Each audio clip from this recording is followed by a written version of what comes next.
to go through some process to get, and so it becomes too difficult for the farmers to even, and even talking about the private sector now, the banks would not give farmers because they say it's risky. So that's why we're talking about agricultural insurance too. So we need all those systems in place to be able to enable farmers to do their job. And Nigerians, we need to take agriculture seriously. You don't want to play with food insecurity. We are on the brink, because once there's food insecurity, then everything goes chaos. There's chaos. We all feel like we're safe, we have food to eat, but any little problem with in terms of climate, or in terms, in fact, we have experienced it with these farmers' elders clashes sometimes, and you see that we have increase in prices. Sometimes you have increase because a lot of farmers have left their farms, and so the products that we're having lower products in the market, and so it causes gluts in the market, and so we need to take it seriously. Those are just, that's just a bit of a tip of the iceberg if we don't take. There was a time we were buying like four tomatoes for like 200 naira. Exactly. Exactly. There's time for scarcity. This perishable, you have time for scarcity, you have time, like this time, that is when we have tomatoes. But if we have irrigation does your manifesto contain anything about, we talk, our foods are seasonal. But in many other places, even if they're seasonal, you don't get to notice because it's always available and it's always fresh. So does this manifesto contain anything that will take care of that?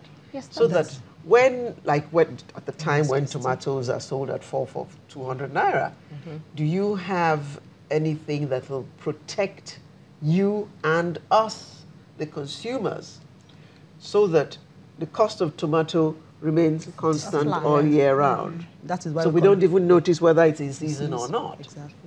So that's why we're calling on the government that we need more irrigation.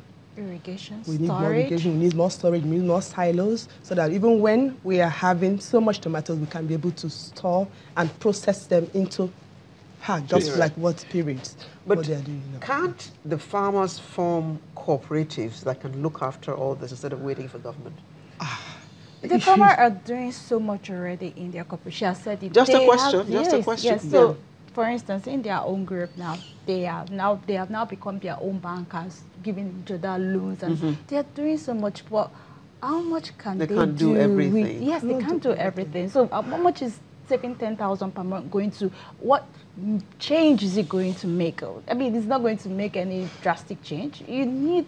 The government they are the ones with the big money. They are the ones with and because they control a lot of things, they can. But if you probably sit with the government, they'll tell you that they are giving monies to farmers.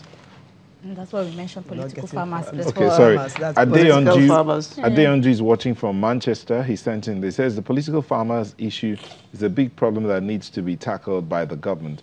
Most of the agri loans given by banks in Nigeria do not get to the real farmers, but to the political farmers who use the money to build houses, buy cars, and enjoy themselves, while the real farmers suffer. Yeah. This is not an insinuation. I challenge the banks to open their records. What we will see will be a Pandora's box. That's Adeyanju from Manchester. That's what we say, because we work with the small-scale farmers, and in fact, there was a program we had. We had somebody from the Ministry of Agriculture, Federal Ministry of Agriculture there, and we had a farmer from the region. They said they had disbursed some funds, and the farmer was like, I don't know what you're talking about. I have never heard of the funds you're talking about, and all. And, there was this argument. So they, in their own right, said, we dispersed the funds, and the farmer is like, no, we did not get the fund. So they need to, tackle that issue of where... But is it not a question of the farmers themselves finding good representation? I mean, let's use Obonge women farmers now. There are other groups as well. Yes. If you don't put out representatives to have this conversation with government, who will come? The political farmers are thriving because the different groups are not putting out people. I'm going to ask you a question. So if the government wants to have an intervention now, they go through their ministries, right? The farmer, it's not like they just announce. It's the ministries that will announce that, okay, the government now wants to do one program, blah, blah, blah, blah, blah. And they're the ones that will tell you how to go about it. Now, a lot of times, before it even gets to the farmers, they already have their list of people that the beneficiaries of that program with them, and then after they've gotten their beneficiaries, then that's when they come out and say, oh, farmers, and then many times, many of us will sign forms and send to the, we submit at the ADPs and all, and we never hear back from there. And then later you see on the news, oh, the government has disbursed funds to the farmers, and you're like, I submitted, I wasn't even called. So, I mean, those are the issues. So with this kind of issues now where you have political farmers taking your place or, being put into lists that they are not supposed to be, in having the conversations with the aspirants, what are you asking them to do? And that is why we have come on air. We have talked, we have been talking. You understand? We have had meetings with them. We've told them our demands. We've told them what we want, because it's like we've been talking and they've not been hearing. And that is why we have this manifesto, so that our demands will be met. We had this the Saturday humanitarian farmers forum that we had. We told them all what we needed, and they said, okay, they will see how they can do that. But they signed the manifesto, because if we keep quiet and we don't come on air, that's why we're on air talking.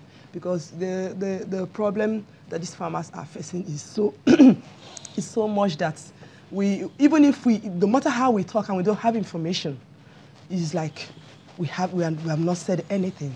So we need people that will also inform us on what's happening in the ministry. We are just farmers. We cannot go to the ministry and tell them what is happening. No. We need people, and that is why these women are actually representing. We are trying to see how we can even help ourselves. Like, for example, we as cooperatives started this mushroom business, because we found out that a lot of people are not into mushroom farming. So we said to ourselves, how can we also help ourselves? And we started this mushroom business. And now we have started harvesting. So it's something that also other groups can also do. But is there a large market for mushroom in Nigeria? Yes, there is. Surprising. Okay. Yes.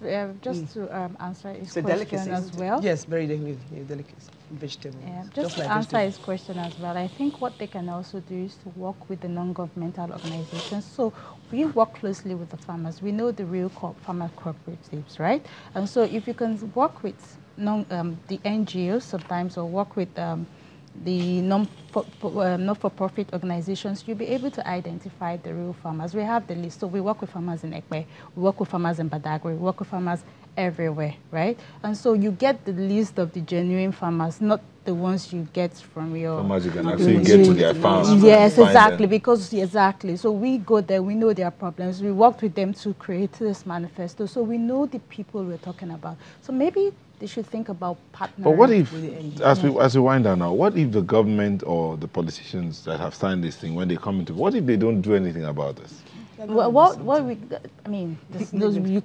You can't hold them and stone them or whatever. But that's why we're trying to. We've done this. We've made them sign to this manifesto, so that at least we have evidence. Yeah, we have evidence. We have something to. Hopefully, maybe you blackmail them with, to say, okay, oh, you signed, you see your picture, you were happy, and you said, yes, I will do this. So we can only clamor, we can only advocate, we can only plead with them, actually. So we're pleading. Sometimes we plead and we're humble about it. Okay, so. Festus Akimboewa says the cost of producing food in our country is high. We need our countrysides to be diverse and well-farmed. Hope the Farmers' Manifesto will help to achieve this. Let's hope it does. Thank you so much for coming on the show. We had Chinasa Asonye, Coordinator Ubunge Women Farmers, and Ayobami Oladiko, Agri Program Officer, Human and Environment Development Agenda. Thank you. Thank you. Thank you. Sunrise will be back with another interesting topic. This time we'll be looking at education. Don't go away.